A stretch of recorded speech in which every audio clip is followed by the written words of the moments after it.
Alright guys, Sean here, and today we are going to be talking about Black Clover chapter 231. We will be trying to predict what would happen in this chapter, so yeah, this video might possibly contain spoilers. That said, I just wanted to apologize for the fact that I never dropped a video on last chapter last week, and that is because I was out of commission for like 5 days, had a cold, was unable to record because my computer had a few problems, so I hope you guys bear with me. But to be honest, I said it was Wednesday we are getting the predictions video, and here I am 5 days later trying to make this video, so I hope you guys bear with me, and in the end hope this video will be up to your expectations. To be honest, last chapter predictions video I actually fell short because I thought everything was going to get centered around Yuno's origins, because it was quite surprising to me that someone out of nowhere came in and actually provided us with links to Yuno's origins. But this time I think that it will be centered around the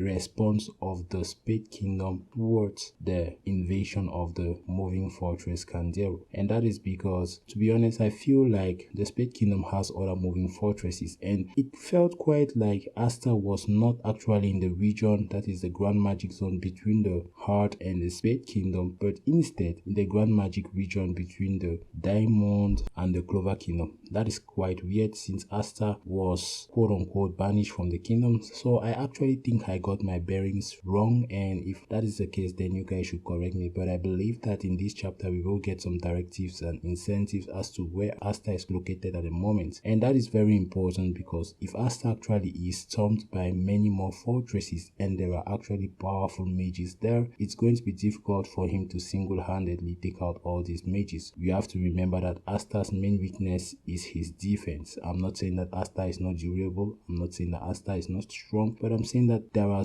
just so many attacks Asta's body can withstand. Certainly he has shown us how durable he is, but we are talking about Spade Kingdom mages here, and possibly there will be some guys in the dark tier from the Spade Kingdom sent to take out Asta, and we saw what a single devil could do. The World Soul Devil was strong, and we know that Megicula is even stronger now. That does not mean that we could not get some low tier devils, but as we have seen in the Black Clover manga, even a weak devil could actually have some broken type of magic which could prove detrimental to Asta. So it'll be really interesting to see how Asta is able to, withstand this attack, if that is the case, or should I say if Asta is able to defend himself against an invasion from another moving fortress. The other part of this discussion has to do with the fact that Asta now has single-handedly taken out most if not all of the mages in a single moving fortress. The call for concern here is the fact that Asta has single-handedly destroyed the upper surface of this fortress, rendering it immovable. Now, how will Asta help the refugees into the neighboring kingdoms? I do not know, because the weather in the Grand Magic Zone seems quite disturbed, so I don't see how Asta is going to help them, because we have to remember that these guys said they were just too scared to get out and the weather outside was not that good. So these guys have little mana. Asta cannot really help them because he will absorb their mana if he uses his swords. Unless Asta is able to do some amazing stuff as he did last chapter, I don't see how they are going to get out of this zone. The cool thing is reinforcement might not be far behind, so Asta could actually get reinforcements from Rolo and Gaja and most of the Clover Kingdom mages that went to train there, and possibly lead these guys away into one of the kingdoms. Now, the call for concern still stands as Asta has single-handedly demonstrated that he could actually be a problem for the Spade Kingdom army, so I believe that they will focus their attack on destroying Asta. Now, I think that Megicula is obviously aware of the fact that Asta has a demon in him, and I think that Megicula was also aware of the fact that the World Soul Devil existed. Now, what would be Megicula's reaction towards Asta taking out one of his moving fortresses? I do not know, but to be honest, it feels like Megicula would obviously be able to make his move sometime soon. I don't know whether he will be shown in this chapter, but one thing is certain: when he does make his move, he will do it in grand style, because he seems to be a very interesting boss. Now, I think that this chapter will also touch a little bit on the Diamond Kingdom and the situation there, because ever since we started this arc, we haven't had the time to look at Mars, Fana, Ladros, and if there is any other Shining General, their action towards defending the last portion of their kingdom from the invading Spade army. And we know that this despite the fact that 6 months have gone by, they have lost a lot of their land, but they still are resisting. And I think that is because these 4 guys are actually putting in the work to stop the Spade Kingdom's advance. Now, I do not know whether the Clover Kingdom has also allied itself to the Diamond Kingdom, but possibly the Witch Forest could actually send in reinforcements since they are located in the region, I would say, that borders the Diamond and the Clover Kingdom. So if anything happens to the last portion of land in the Diamond Kingdom, they are next in line and possibly will get wrecked as well. Now, that would be a good time to introduce us to the full power of the Witch Queen and her knowledge as well. I will really be interested if she actually releases information on the Demon Nation of Spade, because she seemed to be very knowledgeable and possibly as old as Licht and Lumiere, even older. So I will really be interested in seeing or finding out what she has to say about this. The last part of this video I'll actually have to say is that we would possibly get information on how the Clover Kingdom is also viewing this, because to be honest, they seem to be the exact opposite of the Spade Kingdom, and certainly the Spade Kingdom possibly views them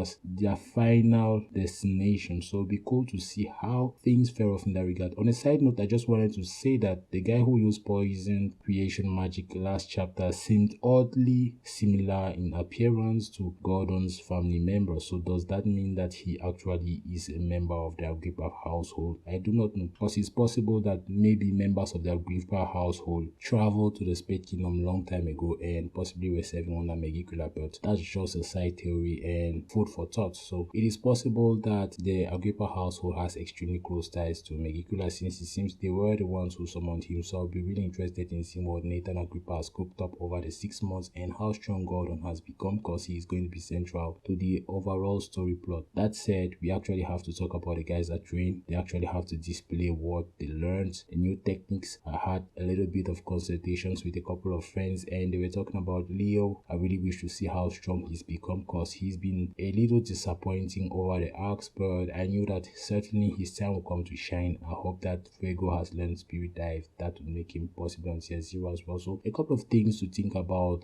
for the next chapter. I hope you guys are as hyped as I am, and I'll see you guys real soon. So let me know your thoughts about this in the comment section. Do you guys believe that any of these points could be touched in the next chapter? Remember, this is a predictions video. The aim is to try to predict what would happen and not predict it with 100% efficiency. So that's basically it for me, guys. Drop your comments, like the video if you liked it, dislike if you did not like it, and as usual, I'll catch you guys later. Bye.